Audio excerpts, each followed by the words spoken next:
몇 년 전 일을 하고 있는데 엄마에게 전화가 걸려왔어요. 아들, 뭐 하고 있니?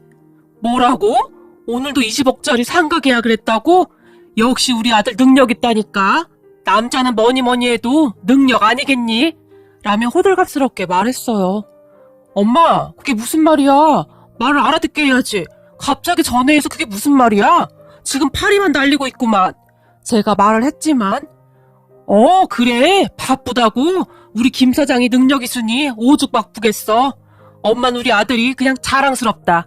그럼 전화 끊는다. 라며 엄마가 급히 전화를 끊으려고 했고, 그런 엄마에게 제가 급히 엄마, 이번에 또 사고 치면 아빠한테 다 이럴 테니까 그런 줄 알아? 제가 엄마에게 단숨에 말해버렸어요.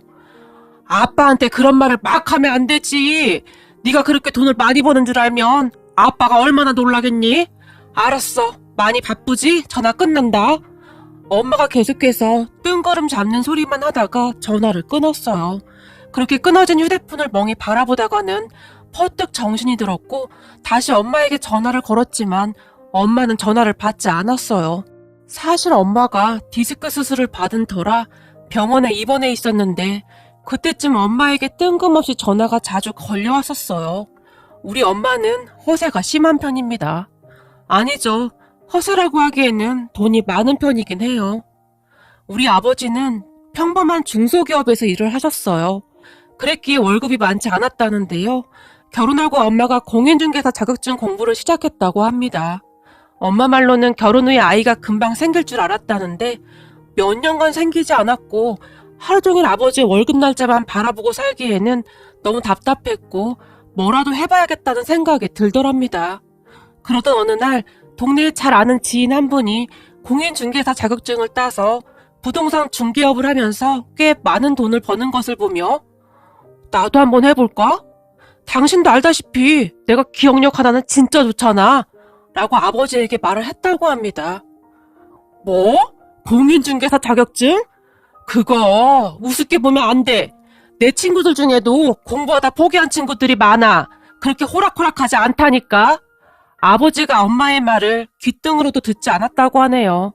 그런 아버지를 보며 오기가 발동한 엄마가 만약 내가 해내면 어떻게 할 거야? 이래봬도 나 학교 다닐 때 암기 하나는 끝내줬던 사람이야. 엄마가 아버지를 노려봤고 당신이 합격만 하면 나야 좋지. 노후가 보장되는 건데. 근데 당신이 할 수 있겠어? 하루 종일 여기저기 다니면서 수다나 떨기 바쁜 사람이 허투루 돈 쓰고 다니지 말고 그냥 집에서 살림이나 해. 괜히 공부하러 다닌다고 어디 가서 수다나 떨고 일내지 말고. 아버지가 엄마를 말렸다고 합니다. 뭐야, 내가 일을 내긴 무슨 일을 냈다고 그래? 얼마 전에도 저 위층 아줌마랑 얘기하다 한바탕 난리를 쳐놓고는 아니 있지도 않은 일을 왜 있는 것처럼 그렇게 말하고 다니는 거야? 아버지가 엄마를 나무랐지만 그거야 그 옆에 내가 계속 약을 올리니까 그렇지. 두고 봐. 내가 반드시 자격증 따서 아파트도 사고 상가도 살 거니까. 당신 나중에 후회나 하지 마. 암튼 당신 가서 돈만 날리고 못하겠다고 그러면 나도 가만 안 있을 테니까 그런 줄 알아. 아버지가 엄마에게 단단히 경고했다고 합니다. 그런데 공부를 시작하고 한 2년쯤이 지났을까요? 회사에서 일하고 있던 아버지에게 나 합격했어! 합격했다고! 엄마가 방방 뛰면서 전화를 했다는데요.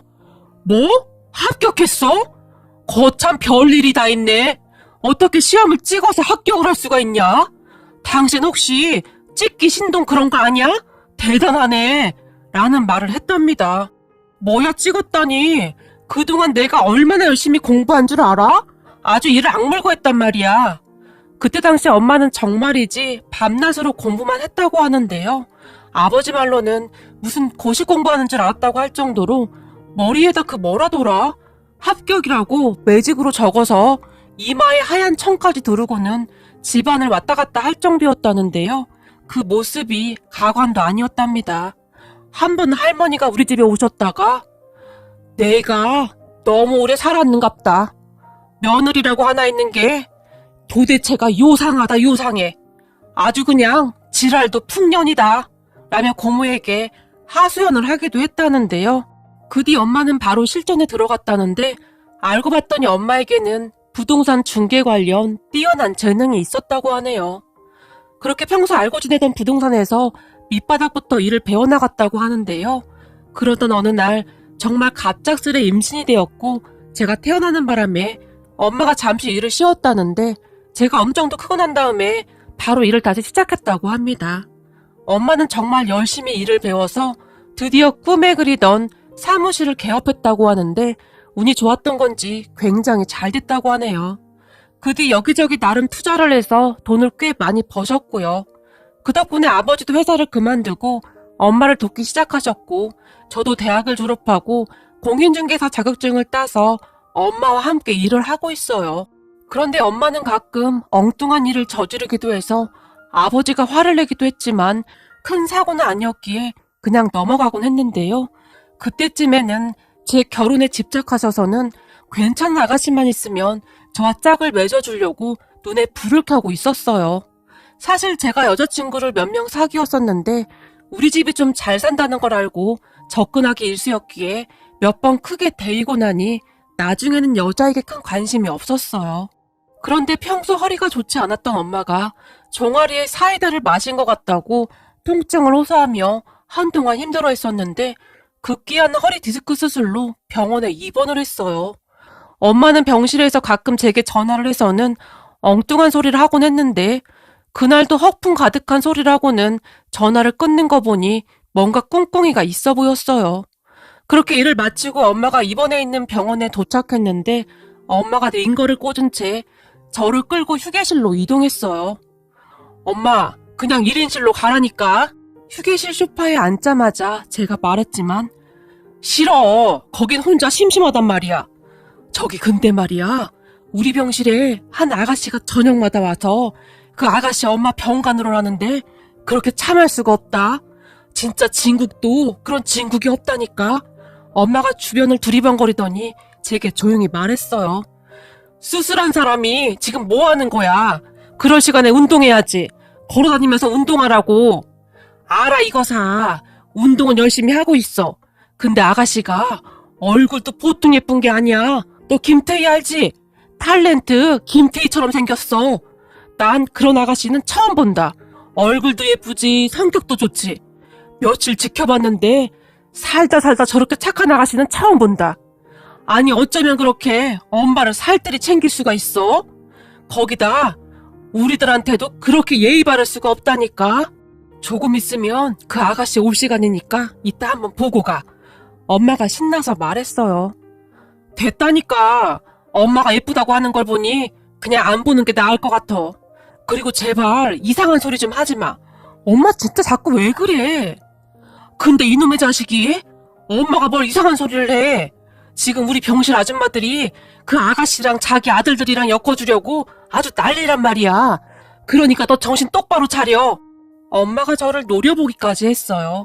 그렇게 잠시 후에 엄마가 말하던 그 아가씨가 들어왔는데 그 순간 엄마가 저를 툭툭 치더니 곁눈질을 해가면서 자꾸 눈을 껌뻑였어요. 엄마의 성화에 못 이겨 제가 아가씨를 살짝 봤는데요. 보자마자 정말 깜짝 놀랐답니다. 엄마 말대로 키도 크고 얼굴도 뽀얀 게 얼마나 예쁘던지 광채가 나는 것 같았어요. 그런 아가씨를 제가 넋놓고 바라보고 있었는데요. 그런 저를 보던 엄마가 제 귓가에 봐, 예쁘지? 장난 아니라니까. 완전 대박이라니까. 딱 네 스타일이잖아. 그동안 네가 만나던 김태희 짝퉁들하고는 격이 다르지 않냐? 넌 눈 좀 높이고 살아라. 얼굴이 저렇게 고상하고 단아한 여자를 골라와야지. 넌 눈깔이 삐었어. 어디서 데리고 온 여자들마다 전부 그 모양이냐? 엄마, 눈깔이 뭐야 눈깔이. 창피하니까 조용히 좀 해. 라며 제가 엄마를 말리며 그 아가씨의 행동을 유심히 보고 있었는데요. 엄마가 갑자기 이번에 20억짜리 상가 계약했는데 도대체 얼마나 번 거냐? 이번 달은 그냥 먹고 놀아도 되겠구만. 라고 큰 소리로 말했어요. 그 말에 제 얼굴이 빨갛게 달아올랐는데 엄마가 다시 결혼은 뭐니 해도 능력 있는 남자랑 해야 하는 거야. 안 그러면 여자가 평생 고생하거든. 라는 말을 했어요. 그런데 옆 침대에 누워있던 아줌마 한 분이 까짓 복덕방 사장이 뭐가 좋다고. 우리 아들은 박사야, 박사. 공부를 어찌나 잘하는지 영어, 중국어까지 다 한다고. 남자는 뭐니 뭐니 해도 머리가 좋아야지. 그래야 나중에 이세가 태어나도 좋은 거지. 그렇고 말고 큰 소리로 외쳤어요. 그리고 그 순간 그 옆 침대에 있던 다른 아주머니가 머리도 좋고 돈도 많으면 더 좋은 거지. 우리 아들은 치과 의사다 이 말이야. 치과 의사 정도 되려면 공부도 엄청 잘해야 한다 이 말이지. 라며 큰 소리로 말했어요. 그런 말을 듣던 우리 엄마가 요즘은 돈이 있어야 하는 거야. 아들아, 우리가 건물이 몇 개더라? 라며 저를 바라봤어요. 엄마, 제발 그만 좀 해. 라며 제가 엄마를 말렸지만 머리만 좋으면 뭐 하겠어. 우리 아들도 서울에 있는 대학 졸업해서 그만하면 괜찮고 거기다 돈도 있고 어디 하나 빠지는 게 없지. 엄마가 아주 큰 목소리로 다시 말했어요. 그러다가 갑자기 병실 안이 소란스러워졌는데 그렇게 병실은 하루하루 조용할 날이 없었어요. 그런데 제가 엄마 병실에 갔던 어느 날 기가 막힌 일이 일어났는데요. 그러니까 박사 아들이 있다며 자랑하던 옆 침대 아주머니 딸이 왔는데 아주머니에게 사과를 깎아주던 딸이 아주머니에게 엄마, 유철이 말이야. 도대체 나한테 1,000만 원 빌려간 지가 언젠데 아직까지 갚지도 않고 미치겠어 정말. 엄마가 말 좀 해봐. 이제는 내 전화를 아예 받지도 않아. 우리 이사 가야 하는데 남편 눈치도 보이고 진짜 미치겠어. 라며 투덜거렸어요. 그 말에 아주머니가 유철이가 빌려가긴 무슨 돈을 빌려갔다고 그래. 너 갑자기 무슨 뚱딴지 같은 소리라고 그래. 얘가 오늘따라 이상한 소리를 하네. 얼른 집에나 가봐. 딸을 나무랐어요. 그리고 그때를 놓치지 않고 우리 엄마가 아니 아들이 박사라고 하던데 무슨 박사가 돈 1,000만 원이 없어서 그런데요 그래? 라며 물었어요. 그 말을 듣던 그 아주머니 딸이 네? 박사요? 박사는 무슨 박사예요. 대학 졸업하고 취직도 겨우 해놓고 지금 그냥 허세만 가득해서 회사에 타고 다닐 차를 사야 한다고 돈 빌려가 놓고 강간무소식이네요. 암튼 우리 집안 골칫거리예요. 아들이라고 그렇게 예뻐하더니 지금 봐봐. 아들이 무슨 소용이야? 엄마 수술까지 했는데 얼굴 한 번 안 비추는 거 봐봐. 나쁜 놈의 인간. 아주머니의 딸이 괘씸하다는 듯이 말했어요. 넌 입 좀 다물고 있어. 뭔 놈의 기집애가 이렇게 입이 싼 거야. 내가 입이 싸긴 뭘 싸. 내가 틀린 말 했어? 지금 엄마 수술비랑 병원비도 내가 다 내줄 건데 그렇게 아들아들 하더니 이게 무슨 꼴이냐고. 아주머니의 딸은 정말 수다스러웠는데 아주머니의 표정 따위는 전혀 상관도 하지 않았고 혼자서 중얼중얼 계속해서 불만을 쏟아내고 있었어요. 그런 딸의 말에 결국 아주머니가 아유 내가 말을 말아야지. 얼른 집에 나가 이 기집애야. 라며 신경질적으로 이불을 뒤집어 써버렸는데 아주머니 얼굴은 울기 직전이었어요. 그 뒤 박사 아들이 있다던 아주머니는 병실에서 입을 꾹 다물어버렸고 종일 자는 척만 했어요. 그리고 얼마 뒤에 치과 의사라던 아주머니 아들이 병실로 들어왔다는데 순간 모두가 그런 아들을 유심히 바라본 모양입니다. 하지만 모두가 기대했던 것과는 달리 치과 의사 아들은 시종일관 무료하다는 듯이 앉아서 아무 말 없이 휴대폰만 들여다보다가는 어머니, 저 바빠서 이만 가볼게요. 그리고 제가 비싼 간병인까지 보내드렸는데 저한테 왜 오라가라 하시는 거예요? 저 바쁜 사람인 거 몰라요? 앞으로 더 바쁠 것 같으니까 이젠 자꾸 전화하지 마세요. 라며 쌩하고 가버렸다고 합니다. 그런 아들의 모습에 치과의사 아들을 둔 아주머니 표정이 사색이 되었다는데요. 옆에서 그 모습을 지켜보던 엄마가 아유 똑똑한 건 맞는 것 같은데 찬바람이 쌩쌩 부네 그래. 라며 중얼거렸다고 하네요. 결국 우리 엄마만이 의기양양해진 채 그 기세가 하늘을 찌를 것 같았는데요. 저는 일이 끝나자마자 엄마가 드시고 싶은 것들을 사서 항상 엄마 병실로 갔고 한참을 웃고 떠들며 말동무를 해드리다 돌아오곤 했으니까요. 그렇게 한 이틀이 지났을까요? 엄마가 태어나는 날이 가까워져 가고 있었고 그때쯤 엄마는 안절보절 못하고 있었어요. 엄마는 김태희를 닮았던 그 아가씨가 정말 마음에 들었던 모양인지 심지어는 나 아파서 퇴원 못하니까 더 입원한다고 해. 억지 좀 피우지 마. 병원에서 퇴원하라는데 어떻게 더 있는다고 해. 제가 엄마를 나무랐지만 너 얼른 가서 그 아가씨 연락처라도 받아놔. 안 그러면 나 절대 퇴원 못해. 라며 고집을 피우셨어요. 그런데 그날 저녁 집으로 돌아가려고 엄마 병실을 나왔는데 그 아가씨가 휴게실에 홀로 앉아 있었어요. 누군가와 통화를 하는 모양이었는데 그렇게 제가 엿들으려고 했던 건 아니었지만 얼떨결에 통화 내용을 듣게 되었어요. 주변에 부탁할 사람 좀 없을까? 아무리 찾아봐도 부탁할 사람이 없네. 그리고 친구 몇 명은 알았다고 했는데 부적합한 친구도 있어서 실제로는 해줄 사람이 거의 없어. 헌혈증으로는 안 된대. 가까운 헌혈센터에 가서 지정 환자를 우리 엄마로 해야 한다고 하더라고. 이럴 때 아빠라도 계셨으면 좋았을 텐데 라며 눈물을 흘리고 있었어요. 그런데 그 순간 어디서 그런 용기가 났는지 제가 급히 윤경 씨에게 다가갔어요. 얼핏 들어서 이름 정도만 알고 있었거든요. 윤경 씨, 그 헌혈 제가 도와드릴게요. 라며 큰 소리로 말했고, 네? 어떤 걸 말씀하시는 거예요? 그 헌혈 말입니다. 제가 들으려고 해서 들은 건 아닌데 어쩌다 들었습니다. 엿들은 건 죄송합니다. 라고 사과했어요. 그런 제 말에 윤경 씨가 급히 전화를 끊고 눈물을 닦더니 우리 엄마 이번에 3번째 허리 수술인데 이게 워낙 큰 수술이다 보니 병원에서는 혈액이 부족할 수도 있다고 해서요. 사실 그전까지 윤경 씨는 저와 눈도 잘 마주치지 않았었는데요. 정말 급하긴 급했던 모양인지 간절한 눈빛으로 저를 바라보며 말했어요. 걱정하지 마세요. 제가 아는 지인들이 워낙 많아서 지금 연락해 놓으면 아마도 내일까지 가능할 거예요. 라며 제가 큰 소리를 쳤어요. 그동안 계속 말을 걸고 싶었지만 용기가 나지 않아서 주저하고만 있었는데 저에게는 윤경 씨와 친해질 수 있는 절호의 기회였으니까요. 정말요? 그래만 주신다면 너무 감사할 것 같은데 사실 제가 워낙 내성적이라 친구도 별로 없어서 어디다 말할 것도 없고 라고 말을 하던 윤경 씨가 다시 눈물을 흘렸어요. 그런 윤경 씨의 눈물을 보는데 마치 전장에 나가는 장수처럼 내일까지 반드시 해내야겠다는 의지가 생겼고 걱정 마세요. 제가 무조건 내일까지 다 해결하겠습니다. 라며 다시 큰 소리를 쳤어요. 그리고는 윤경 씨가 알려주는 윤경 씨 어머님의 성함과 생년월일 그리고 지정병원을 작성해서 제가 아는 지인들에게 급히 문자 메시지를 보냈어요. 완전 초비상 긴급이라고 해서 말이죠. 사실 제가 대인관계가 좋다 보니 군대 동기들, 대학 선후배들, 고등학교 친구들, 그리고 일하면서 만난 지인들한테까지 다 보냈습니다. 대략 50명이 넘었던 것 같았는데 문자 메시지를 보내고 하나 둘씩 답장이 왔는데요.